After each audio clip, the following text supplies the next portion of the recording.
साल 1971 में पाकिस्तान से अलग होकर बांग्लादेश आजाद हुआ तो पाकिस्तान ने उसके सारे पैसे और वो संपत्तियां दबा ली जो उसे मिलनी चाहिए थी। आज तक दबाए बैठा है, जबकि भारत ने तब से अब तक लगातार उसे आर्थिक तौर पर भी मदद दी। पाकिस्तान के विदेश मंत्री मोहम्मद इसहाक डार को तब बांग्लादेश से बड़ा झटका लगा, जबकि बांग्लादेश ने कहा कि उसकी मोटी संपत्ति और पैसा पाकिस्तान ने 50 सालों से दबाया हुआ है। यहां तक कि पाकिस्तान ने उसकी विदेशी सहायता की मोटी रकम तक खा ली। पाकिस्तान के उप पीएम और विदेश मंत्री मोहम्मद इसहाक डार ने ढाका पहुंचने के बाद ये झूठा दावा किया कि बांग्लादेश के साथ 1971 के अनसुलझे मुद्दे हल कर लिए गए हैं। तुरंत ही उन्हें इसका जवाब मिल गया, जबकि बांग्लादेश के विदेश मामलों के सलाहकार तौहीद हुसैन ने उन्हें झूठ ठहराते हुए कहा कि 53 सालों से पाकिस्तान ने उनके देश का काफी पैसा और संपत्ति दबाई हुई है, जो वो देने का नाम भी नहीं ले रहा।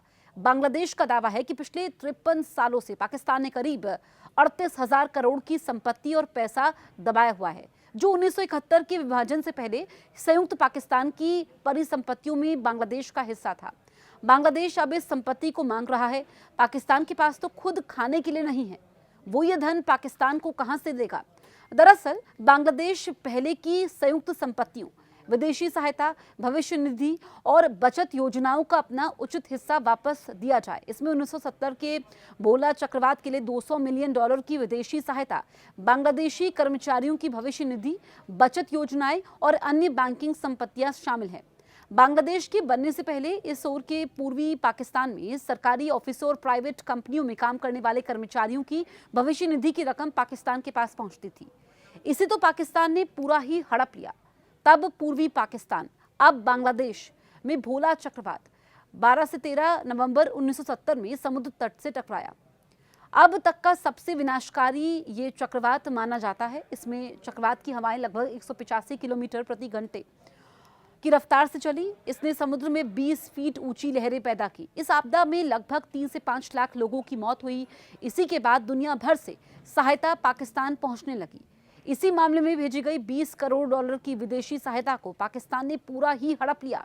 इसे बाद में पाकिस्तान ने अपनी लाहौर शाखा में ट्रांसफर कर दिया। बांग्लादेश की मांग है कि विभाजन से पहले की सारी बाहरी और आंतरिक संपत्तियां जो पाकिस्तान के नियंत्रण में हैं, उनका उचित हिस्सा बांग्लादेश को दिया जाए। बांग्लादेश का कहना है कि वो लंबे समय से ये मामले उठाता रहा है, जिन्हें देने को पाकिस्तान तैयार ही नहीं। 1947 से 1971 तक पश्चिम पाकिस्तान, जो कि मौजूदा पाकिस्तान, ने पूर्वी पाकिस्तान बांग्लादेश के प्राकृतिक संसाधनों और विदेशी मुद्रा जैसे कि जूट निर्यात का बड़ा हिस्सा अपने विकास के लिए इस्तेमाल किया, जबकि पूर्वी पाकिस्तान में भारी गरीबी, बेरोजगारी और आधारभूत ढांचे की कमी बनी रही। प्रशासन, सिविल सेवा, सेना और शिक्षा आदि में भी पश्चिमी पाकिस्तान का योगदान और भागीदारी अधिक थी, जबकि पूर्वी पाकिस्तान को हाशिए पर रखा गया। बांग्लादेश बनने से पहले पूर्वी पाकिस्तान को राजनीतिक प्रतिनिधित्व और अधिकारों के लिए बार बार संघर्ष करना पड़ा, जिसका परिणाम 1971 के मुक्ति युद्ध के रूप में हुआ।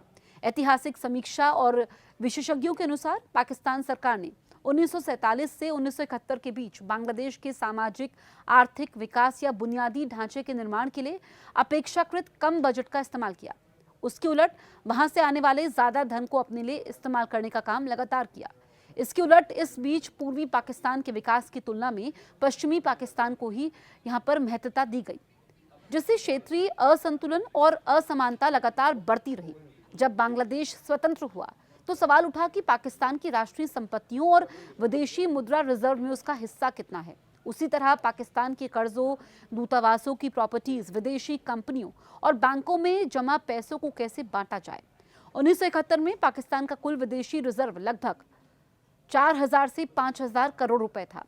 बांग्लादेश का कहना था कि उससे उसका लगभग 22% हिस्सा बनता है, क्योंकि ईस्ट पाकिस्तान की आबादी कुल आबादी का लगभग 55% थी। लेकिन जीडीपी, योगदान और अन्य फैक्टर्स को देखते हुए 22% फॉर्मूला लगाया गया। इसका मूल्य करीब 1490 करोड़ रुपए से 1763 करोड़ रुपए बनता था। आपको बताएं कि पाकिस्तान के पास दुनिया भर में दूतावासों, हाई कमिश्नों और सरकारी इमारतों का बड़ा नेटवर्क था। बांग्लादेश में इसमें भी 22% हिस्सा मांगा। उदाहरण के लिए लंदन, वॉशिंगटन, न्यूयॉर्क, नई दिल्ली जैसे शहरों में पाकिस्तान की करोड़ों डॉलर की प्रॉपर्टी थी। इसमें बांग्लादेश को कुछ नहीं मिला। 1971 में ईस्ट पाकिस्तान के उद्योगपतियों, व्यापारियों और यहां तक कि सरकार की एजेंसियों के पास स्टेट बैंक और नेशनल बैंक जैसी संस्थाओं में अरबों टका जमे थे। और आपको बताएं कि युद्ध के बाद ये पैसा पाकिस्तान ने रोक लिया। बांग्लादेश लगातार कहता रहा कि ये उसके नागरिकों का धन है जिसको लौटाया जाए। ईस्ट पाकिस्तान की कई बीमा कंपनियां और बैंक का बड़ा हिस्सा वेस्ट पाकिस्तान ट्रांसफर हो गया। बांग्लादेश ने इनकी संपत्तियों का क्लेम किया। बड़े उद्योगपति ज्यादातर वेस्ट पाकिस्तान से आए, उन्होंने ईस्ट पाकिस्तान में निवेश किया। आजादी के बाद बांग्लादेश सरकार ने उन फैक्ट्रियों और कंपनियों को छोड़ी संपत्ति घोषित कर दिया। पाकिस्तान इस पर आपत्ति करता रहा, लेकिन बांग्लादेश कहता रहा कि यह भी संपत्ति विभाजन का हिस्सा है। पाकिस्तान कहता था कि बांग्लादेश को पाकिस्तान के विदेशी कर्ज में भी हिस्सा लेना चाहिए। बांग्लादेश का तर्क था कि यह कर्ज ज्यादातर वेस्ट पाकिस्तान के विकास पर खर्च हुआ, इसलिए हम इस बोझ को क्यों उठाए। इस पर सहमति कभी नहीं बनी। अनुमानित आंकड़े आपको बताएं कि बांग्लादेश का जो दावा है 1971 की वैल्यू के हिसाब से इसमें पाकिस्तान का ऑफर भी शामिल है और इसमें बहुत बड़ी शर्त यह भी कि बांग्लादेश विदेशी कर्ज का भी हिस्सा ले। इस विवाद के कारण बांग्लादेशी बैंक खातों और निजी संपत्तियों के कई मामले फंसे रहे। ये विवाद अब भी पूरी तरीके से सुलझा नहीं है। पाकिस्तान ने कई बार कहा कि मामला क्लोज हो चुका है, लेकिन बांग्लादेश का कहना है कि कोई मामला क्लोज नहीं हुआ है। ये दोनों देशों के बीच सामान्य रिश्तों में एक अड़चन बनता रहा। भारत ने 1971 के युद्ध और बांग्लादेश की आज़ादी के बाद मानवीय और आर्थिक मदद बड़े पैमाने पर की। 1971 के युद्ध के समय 1 करोड़ से अधिक शरणार्थी भारत के पूर्वी राज्यों पश्चिम बंगाल, त्रिपुरा, असम, बिहार में आ गए। भारत ने उन पर ही लगभग 600 से 700 करोड़ रुपए खर्च किए। ये रकम आज की वैल्यू में 10 से 12 अरब डॉलर के बराबर बैठती है। युद्ध के बाद जब बांग्लादेश स्वतंत्र हुआ तो भारत ने तुरंत इसकी आर्थिक मदद शुरू की। अनाज और खाद्यान्न आपूर्ति, बांग्लादेश में अकाल जैसी स्थिति थी। भारत ने तुरंत लाखों टन चावल और गेहूं भेजा। 1972 में ही भारत ने लगभग 2.5 लाख टन खाद्यान्न भेजा, जो उस समय के लिए बहुत बड़ी मदद थी। भारत ने बांग्लादेश को शुरुआती पुनर्निर्माण के लिए 200 करोड़ की आर्थिक सहायता दी। ये सीधा बजटरी सपोर्ट था जिससे सरकार अपने प्रशासनिक ढांचे को खड़ा कर सके। रेलवे लाइन, सड़कें, पुल, बिजली सप्लाई बहाल करने के लिए भारत ने इंजीनियरिंग और तकनीकी मदद दी। भारतीय पब्लिक सेक्टर कंपनियों ने शुरुआती कामों में मदद की। भारत ने बांग्लादेश को कम ब्याज पर ऋण दिया ताकि वो आयात कर सके। इनमें से कुछ राशि बाद में भारत ने ग्रांट में बदल दी, जिसे लौटाने की जरूरत नहीं रही। अंतर्राष्ट्रीय जगत से मदद धीमी आई, इसलिए पहले 2 साल तक बांग्लादेश को भारत पर ही निर्भर रहना पड़ा। 1971 से 72 से आपको बताएं कि 2022-23 तक बांग्लादेश को भारत की ओर से विकास सहायता के रूप में काफ़ी पैसे दिए गए। करीब 20 से 21 हज़ार करोड़ के बराबर की सहायता मिली है।